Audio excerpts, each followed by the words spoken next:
Olá pessoal, está começando o Tarde Leve. Seja bem-vindo ao Tarde Leve. Se inscreva, compartilhe, dá o seu like, dá o seu joinha, deixe seu comentário, aperta o sininho e vai lá no Instagram e coloca Tarde, tracinho, leve, tracinho. Facebook continua o Versátil Carlos Castro.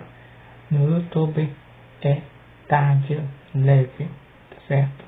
Então vamos lá, começando. Saúde, ao anunciar que a varíola dos macacos, conversando comigo hoje sobre varíola dos macacos ou monkeypox, Rafaele Vist, coordenadora da área de diversidade e inclusão da Aliança Nacional LGBTIA+, Fábio Guilardi, médico infectologista do Hospital das Clínicas da Faculdade de Medicina da Universidade de São Paulo, e Mayumi Wakimoto, coordenadora da Vigilância em Saúde do Instituto Nacional de Infectologia da Fiocruz, o INE. E eu adoro quando você participa de casa, me mandando as suas perguntas. Rafaele, Fábio, Mayumi, muito obrigada pela presença de vocês aqui com a gente hoje. Mayumi, eu quero começar com você falando um pouquinho da polêmica do nome, que nesse momento está sendo muito discutida, porque além, né, desse estigma com relação a homens que fazem sexo com homens, existe também um estigma contra o macaco que vem sendo, que volta e meia é vítima aí de violência por conta de doenças que supostamente são transmitidas por eles. Agora, isso é uma percepção minha, Mayumi. Monkeypox e varíola dos macacos têm o mesmo significado, né? A gente hoje pode chamar essa doença de forma adequada, de que forma? Então, é importante entender como apareceu esse nome, né? Então, a varíola dos macacos, ou monkeypox, isso foi visto, né, em macacos de estudo, de pesquisa, lá atrás, em 1958, e por isso foi dado esse nome, né? Então, o que se evita hoje, né, na verdade, a Organização Mundial de Saúde, inclusive, tenta mudar um pouco esse nome, e hoje a gente usa monkeypox, né, exatamente para a gente não estigmatizar, né, e isso causar algum problema em relação às pessoas atribuírem aos macacos, que, na verdade, os reservatórios, o que se conhece hoje, é que os reservatórios são roedores, né, e o macaco, na verdade, ele se contamina da mesma forma que o homem, né, então é importante esclarecer essa diferença. Pois é, eu, na verdade, como jornalista, eu fico confusa porque monkeypox significa varíola dos macacos, né? A gente, na verdade, só está falando em inglês o mesmo termo. Eu acho que não é isso? Exatamente. Estamos esperando o nome adequado para a gente poder falar direitinho. A tentativa talvez seja achar um outro nome, né, para que o macaco não fique parecendo, né, que ele está implicado, e aí isso cause reação, né, em relação aos macacos. Então, muitas vezes os nomes eles são dados em relação a onde a doença foi descoberta, né, em que espécie você viu aquela doença pela primeira vez, né? Então, existe uma tentativa de tentar tirar isso, né, atribuir a uma determinada região geográfica, né, ou da China, ou de determinado lugar, ou de determinado animal, exatamente para tentar desfazer essa confusão.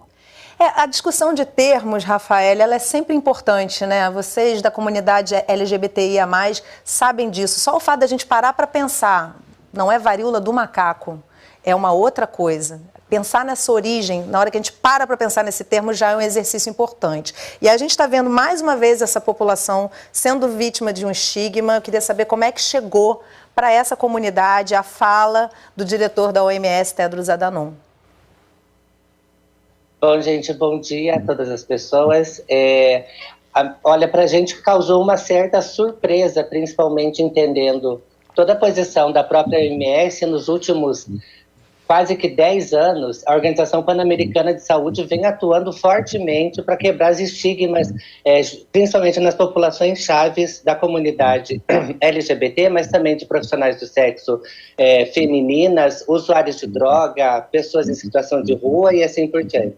Para a gente, nos causou uma surpresa, principalmente partindo do princípio da experiência que a gente teve no início da epidemia de HIV, que a gente entende e sabe, né? Atualmente no Brasil a gente tem quase 800 mil pessoas que estão com o vírus do HIV ativos, e dessas pessoas não são só LGBTs, e a gente levou por muitos anos, quase 2 décadas, a culpa de que era uma doença de pessoas LGBTs, uma doença de gays, né? Tanto que chamavam de câncer rosa e assim por diante. E esse estigma perdura até hoje. Então, quando a gente está indo de uma pandemia, que a população mundial assustada, né, por conta de 2 anos, lutando contra um vírus muito forte, obviamente a varíola, ela não é tão forte assim, né? A potência dela de letalidade não é tão forte, mas, contudo, o diretor mundial da Organização Mundial de Saúde, o Tedros, falar isso implica muito. Então, estou muito feliz de a gente poder debater aqui até com os especialistas para tentar minimizar esse possível dano se a gente não corrige isso e dizer que é uma preocupação mundial e que todas as pessoas no Brasil têm que se cuidar. E não só HSHs fazem sexo e sexo com múltiplos parceiros. Exatamente, a gente precisa falar nesse programa de hoje também, principalmente sobre estigma, né? Agora, Fábio, a Rafaele trouxe uma coisa muito importante. Estamos todos assustados, saindo de um período aí de 2 anos de muita transformação social por conta de uma pandemia. Você está pesquisando a monkeypox, está focado bastante nisso, né?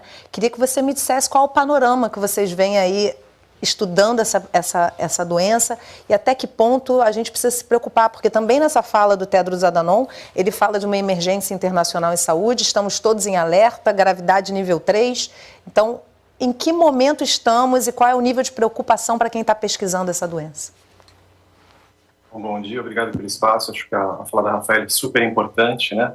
Na verdade, a gente está vivendo um cenário nas últimas décadas de emergência e reemergência de novas patologias, ou de patologias antigas, que, como monkeypox, né, já era uma zoonose no continente africano, já tinha pacientes que morriam disso, e nunca tivemos a devida atenção, uma doença negligenciada.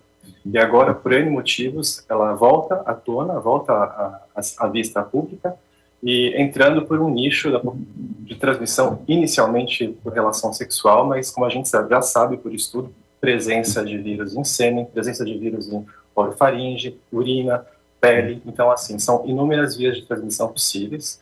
O que a gente conhece hoje em dia do vírus do monkeypox são os casos que vêm à tona, são os casos mais sintomáticos, que têm lesão cutânea, mas a gente sabe também de grupos biologicamente mais suscetíveis a infecções graves, que merecem muita atenção, como gestantes, puérperas, crianças, pacientes imunodeprimidos por N motivos, por uso de corticoide, por doença de base, e que serão o próximo passo da atenção da saúde pública mundial. A gente viu já até agora 10 óbitos no mundo inteiro, né? E apesar de a doença não ser marcada por uma letalidade tão ampla como as outras pandemias, epidemias e surtos, a gente sabe que risco acontece, né? Só que a gente também tem armamento melhor, tem antiviral ainda em estudo, tem vacina para pré e pós-exposição. Então, acho que agora o que pega muito nesse momento é saber colocar a saúde pública e a comunidade científica numa posição atenta, né, tanto para a comunicação quanto para a ação, né?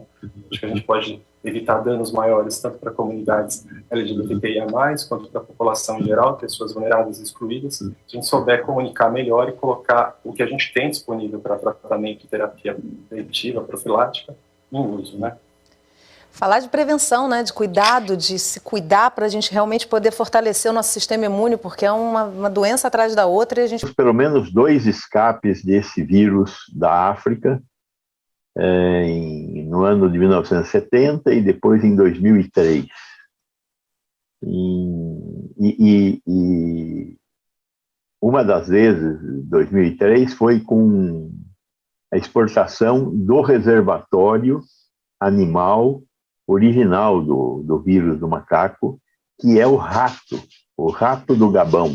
Os homens se infectaram com o vírus, que não é do macaco, o vírus é do rato. mas infectou o macaco, que infectou. O último balanço realizado pela Organização Mundial da Saúde revelou que 95% dos casos de pessoas infectadas pelo mundo com monkeypox são de homens que fazem sexo com outros homens.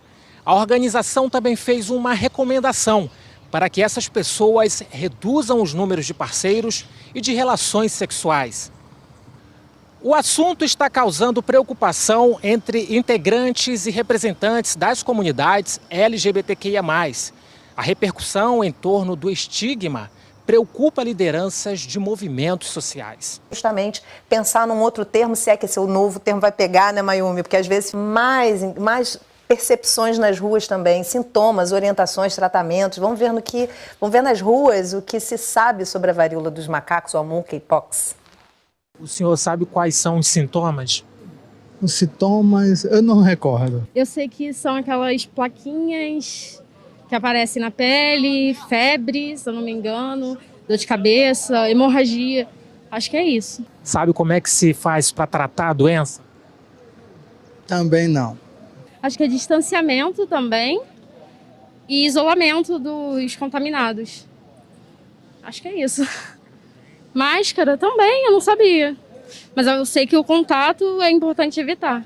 Febre, dor de cabeça, cansaço, dores pelo corpo, gânglios inchados e feridas redondas na pele pode indicar um diagnóstico de monkeypox. Mas qual a especialidade médica a procurar caso a pessoa esteja com sintomas? Podem procurar uma emergência, que pode ir a um pronto-socorro e a uma UPA, as unidades de saúde da sua região, porque os médicos já estão preparados para receberem essas pessoas, né? Visto hoje que já está bem disseminado essa questão. Pelas ruas, as dúvidas se multiplicam, principalmente agora, após o primeiro óbito no país.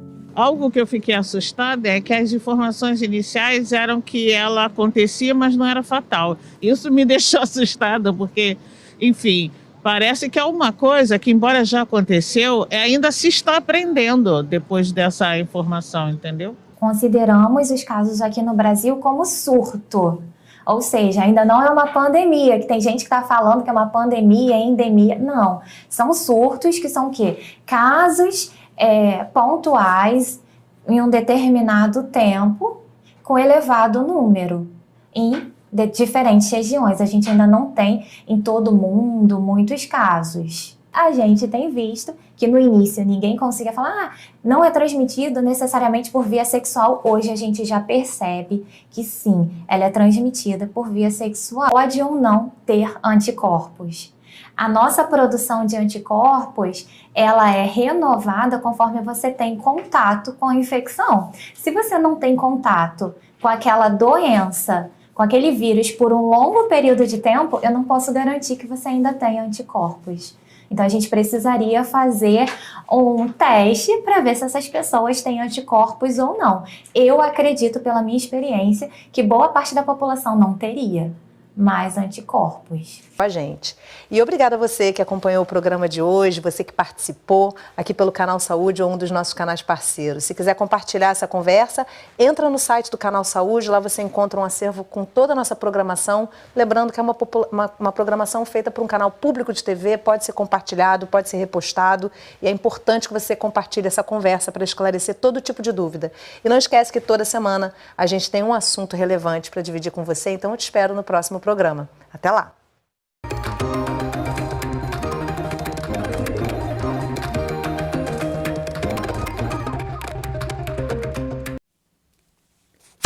Olá pessoal, tudo bem? Boa tarde, boa noite, bom dia.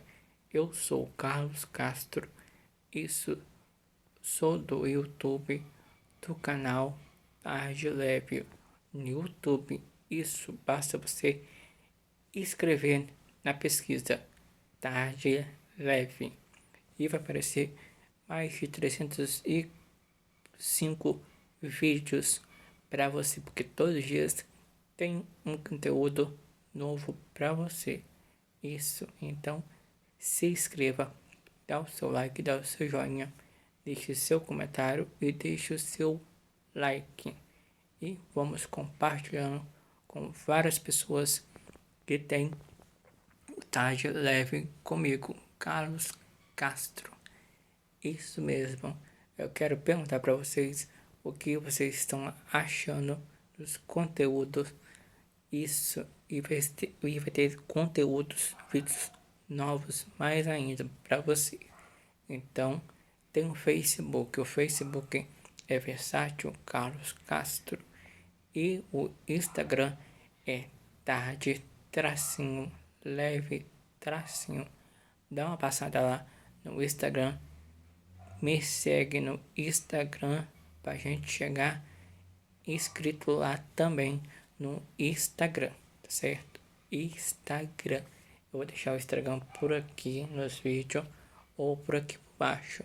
Aí você acessa o YouTube Tarde Leve, aperta o sininho, se inscreva, dá o seu like e depois você vai no Instagram Tarde-Leve-. Show? Então, bora lá.